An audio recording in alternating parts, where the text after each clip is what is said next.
Great to have you all here for the second open office hours of the day.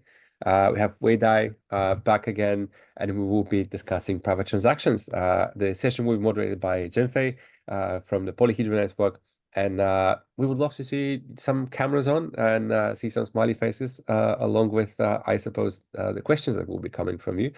But yeah, without further ado, we have 30 minutes. If you have any questions, please make sure to unmute and ask when prompted by Zhenfei. If not, please feel free to post your questions in chat. And we have 30 minutes for the session. Zhenfei, over to you. All right. Thanks for the intro, and thanks for coming back again to talk to us, Wei. And it was a lovely seminar last week. And I guess this week we want to follow up on the exact criteria that you are looking for. What kind of application do you think are interesting, like in a more general, more broader view? Like, yeah, maybe let's start from there. Like, what do you think is a successful submission to your track? I see. So this is my interpretation, and I think I would assume Zhengfei, you're also going to be judging this bounty, right? I think obviously one, because it's Expander Bootcamp, you should be using GKR, using Expander, and there's two places where you could use this. One is client side, right? Where it's either on the phone or on a browser, if that's possible, and second is actually recursive aggregation and selling this on chain, right? Onto either Ethereum or maybe a rollup or maybe Solana or other smart contract platforms. There's two places where you can use Expander, but I would say, right, recursive aggregation might not be required here if GKR proofs are directly verified on chain. That will probably be the first step.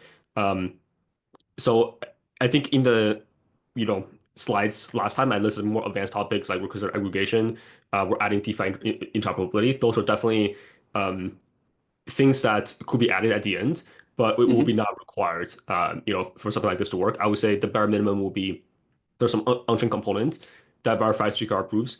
There'll be a wallet component that parses on-chain events, that manages client-side state, that's able to generate kind of joint split proofs of transactions, and everything should be tying nicely together where we could effectively, right, have wrapping and unwrapping of tokens. So public tokens coming in, you could, there'll be at least you able to have multiple users, like for example, Alice and Bob. Alice should be able to pay to Bob, and Bob should be able to like withdraw, for example, and that will be a very successful project.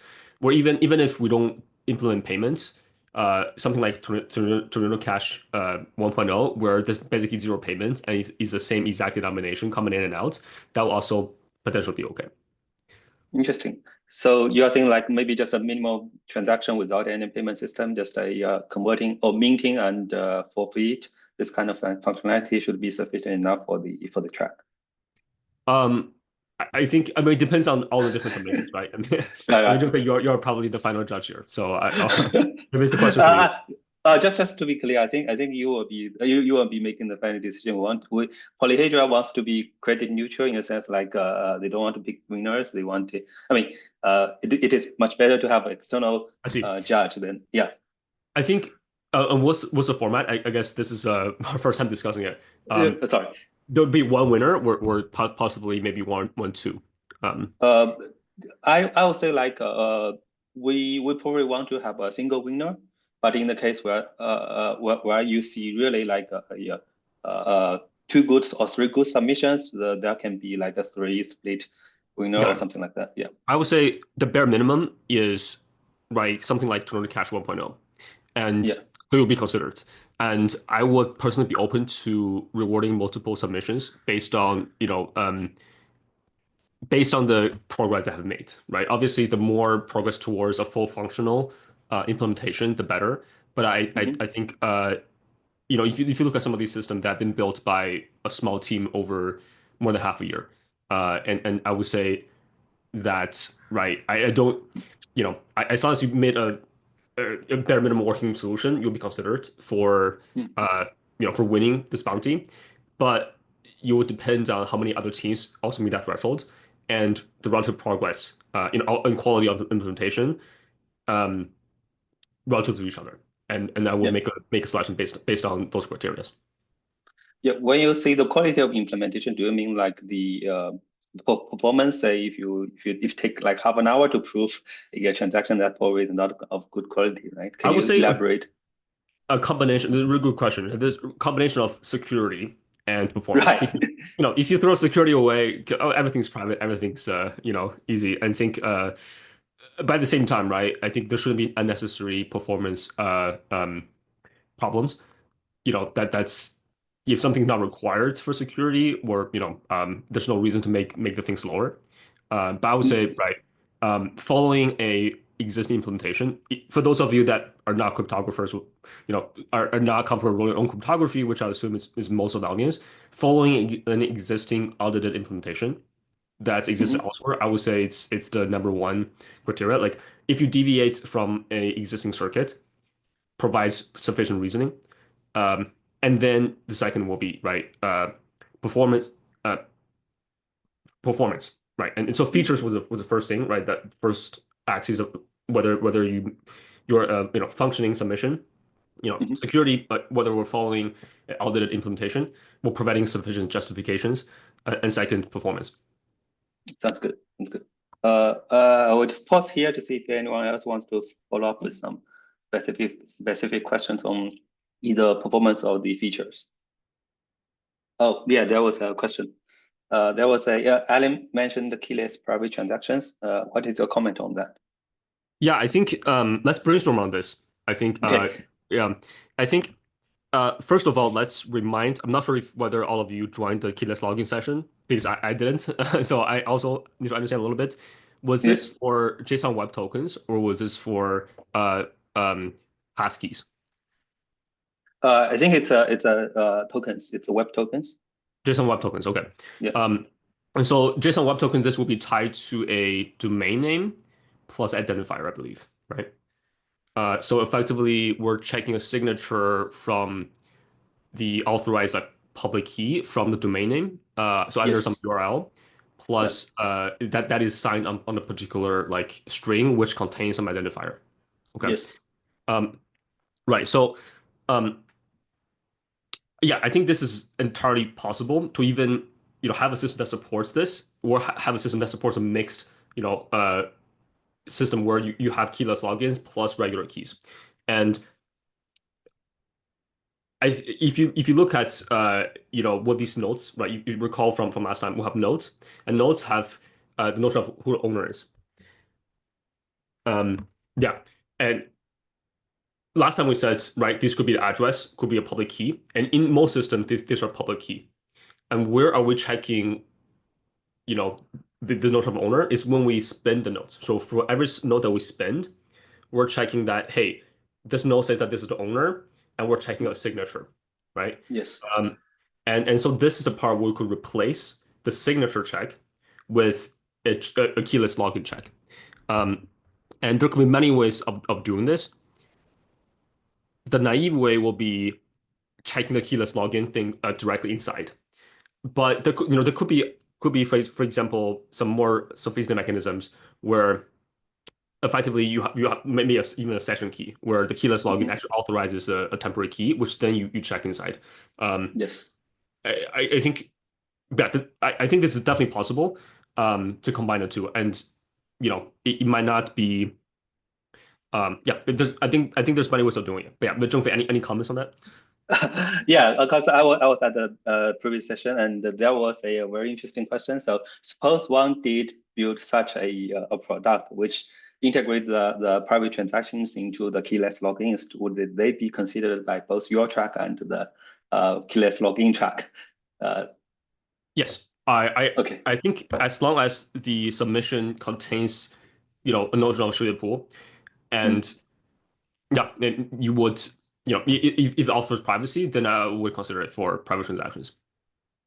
All right. And I'm going to ask a follow-up question on that um, on the keyless login part. Because in the keyless login or in the Apple's existing setting, that's a trusted party where the user needs to delegate the trust party to generate the sort or the paper, and this is not anonymized as far as I understand.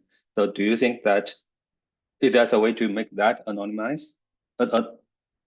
Can you repeat this question? All right, sorry. Yeah, let me try to um, take a step back. So in the keyless login scenario, user won't be able to generate their the key logins in the browser because it takes too long. So what they do, what Aptos did was like they have a delegated server which which does this proof generation for you. So you basically, as a user, I delegate, I send a task to this delegator, and the delegator then send a ZK, generate ZK for me, and then I send this ZK. I use this ZK as my credential. Obviously, the cache is like I need to trust this third party with my credentials. Yeah. So I think yeah, just to elaborate on the question. So yeah, if you're doing the ZK login and private transaction at the same time, you're going for both bounties. You might run into the problem of for ZK login, you want to outsource this to a server because it's too slow to generate client side. In which case, you're actually leaking to the server who you are, right? Because the server might see identifiable information. I think in this case, you'll still be okay because by default, we're offering on-chain privacy for these transactions. So once you post a proof, the system should be private. As long as you guarantee that, I think we'll still consider it for the private transaction track. However, I would say though, this is definitely you can get around this. You can probably design protocols so that the server does not actually see where the server is doing bulk of the work, but it's actually not seeing against which identifier is generating proof. I think it's probably possible. We'll have to really look at the protocols. But there'll be like actual points. You probably have to consult cryptographers to make that work. And yeah, but I think that's pretty advanced. You're doing 2 tracks and you're adding a potentially new protocol on top of it. And should we go to questions from the audience? Yes, let's do this. I will read the next question. Any tips on how to convert Circum circuits to use here? Yeah, so I would say this is maybe like I'm not sure if you have general office hours to to learn more about Expander. I would say there's different things that maps one-to-one, right? From Circom to any type of ZK system, right? The notion of what is a witness, the notion of what is gate, and certain things might not map exactly like Circom templates. So the first thing I would do is to actually learn both systems and understand which concepts are directly one-to-one translatable and which concepts might not be exactly right one-to-one. Like, for example, templates or like I think for loops even would translate directly, right? Because Expander is a Rust circuit builder. So yeah, and because so I've chosen to show the Circum code bases because I believe Circum is actually relatively easy to learn, and there's a lot of resources out there that are audited, and yeah, I think once you go through the exercise, you should start translating these things, and once you get a hands on it, you should, yeah, you get a hand of it, I believe, once you get started.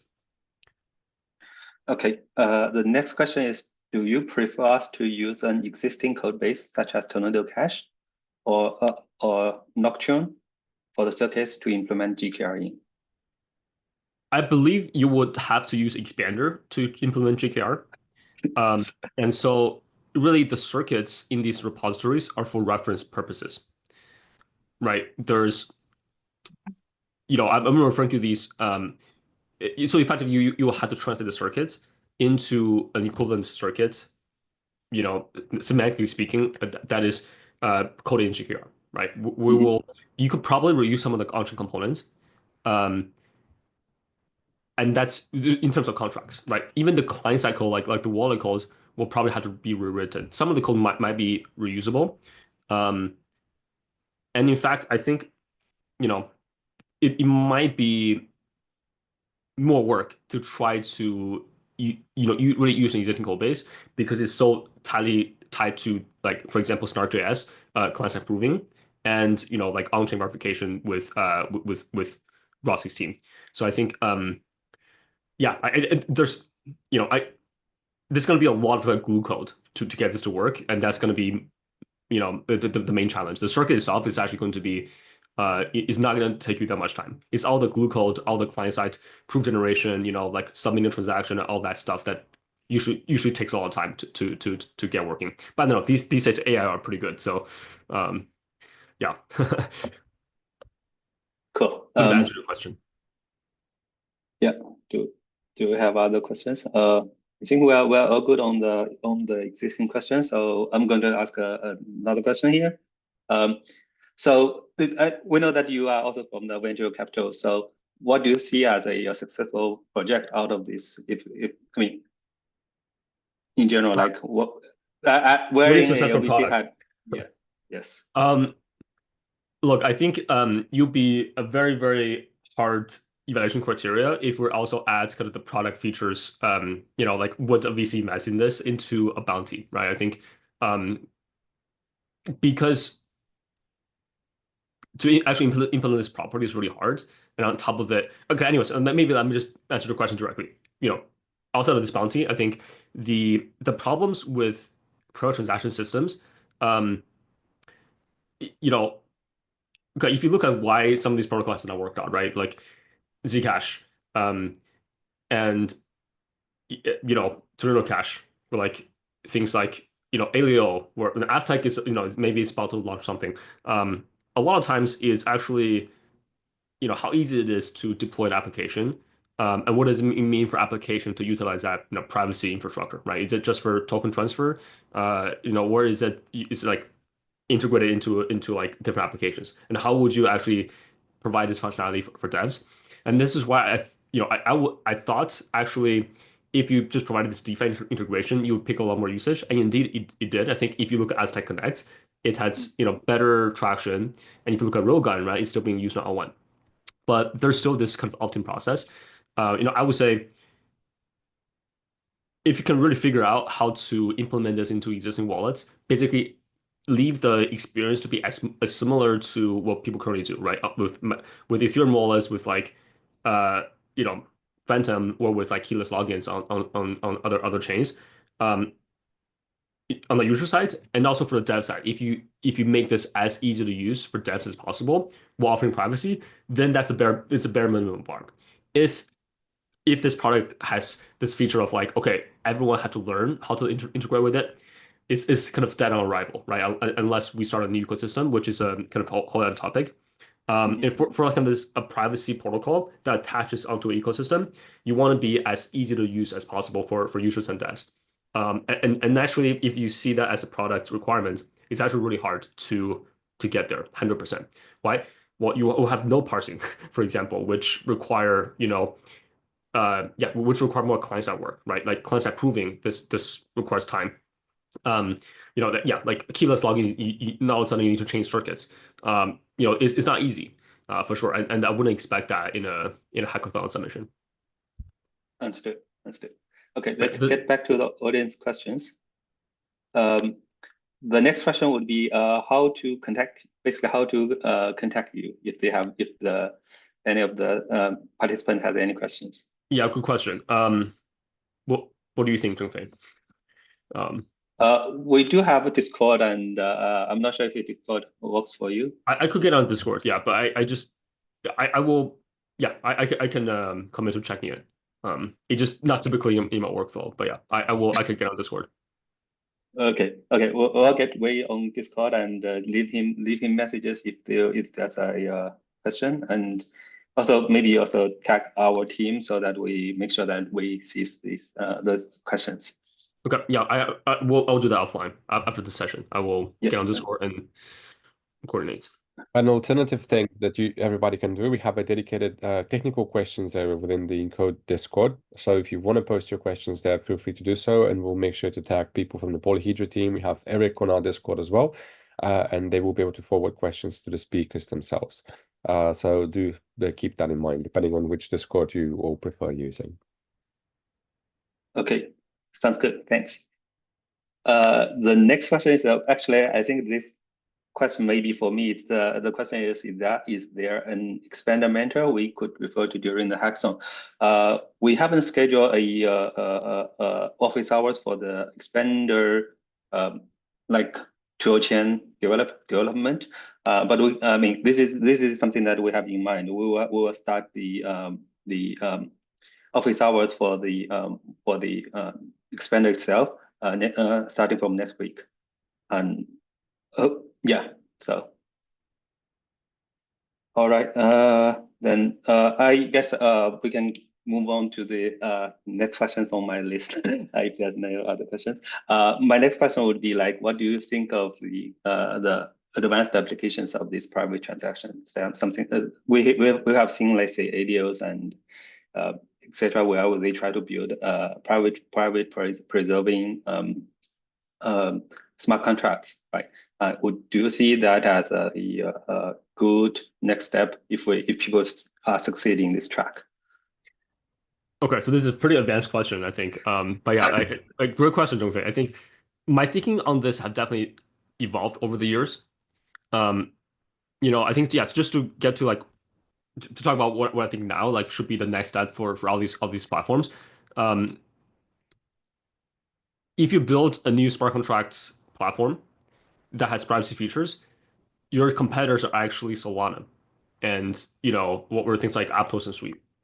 So you're thinking about right programming like smart surprise VM in Rust or like Move, and yeah. So yes, you can embed UTXO like shoulder pool into smart contracts, and this is exactly what Alio did, and we could add onto Ethereum as well, right?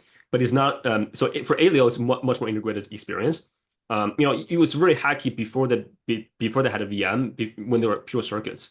But yeah, if you have a ZK VM now these days, it's actually a lot easier to like do these UTXO systems because your circuit no longer parameterizes on the number of like nodes that's in and out, right?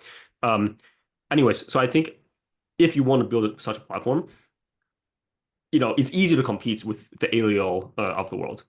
It's a very weird development experience on that, and they don't have many developers. But really, we should be aiming for is something that's faster and more scalable than SVM and MoveVM.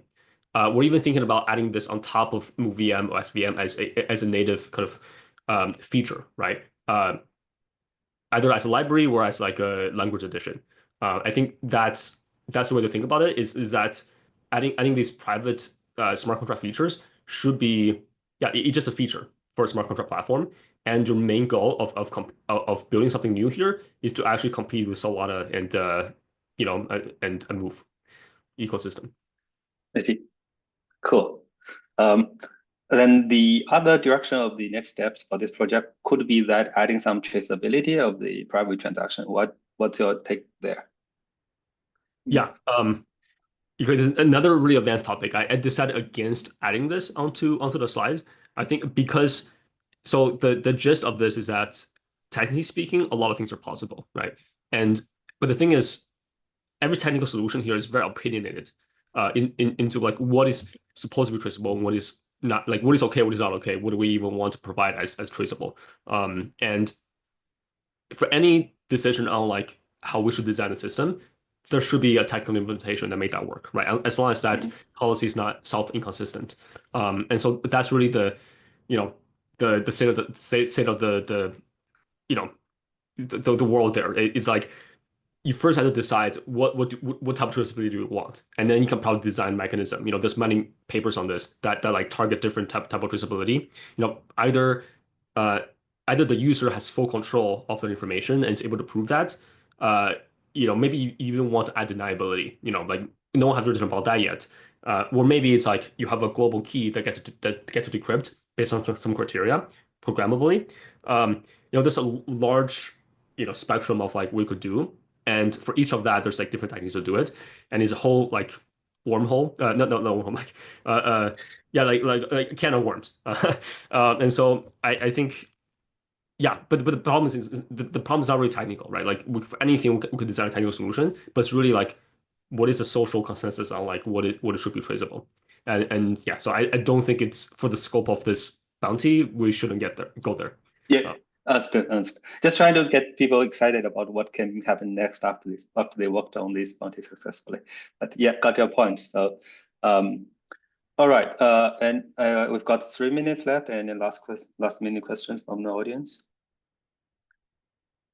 While we are waiting for the last minute questions, so I guess let's reiterate what is a successful candidate here. So it's a bare minimum implementation of the Tornado Cache with a GKR proof systems that can be verified on chain. It doesn't need to be I mean, we don't really need a recursive verifier, right? We just need to have the proof on chain, and we will have a minimum of the wallet integration, which allows you to mint and forfeit a token.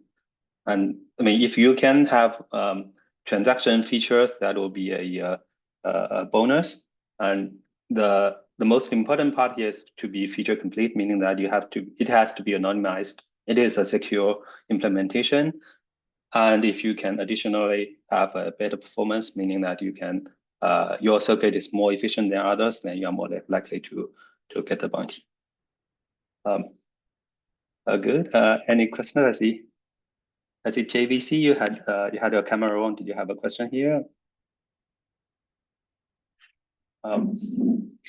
Okay. If no other questions, just say hi. Yeah.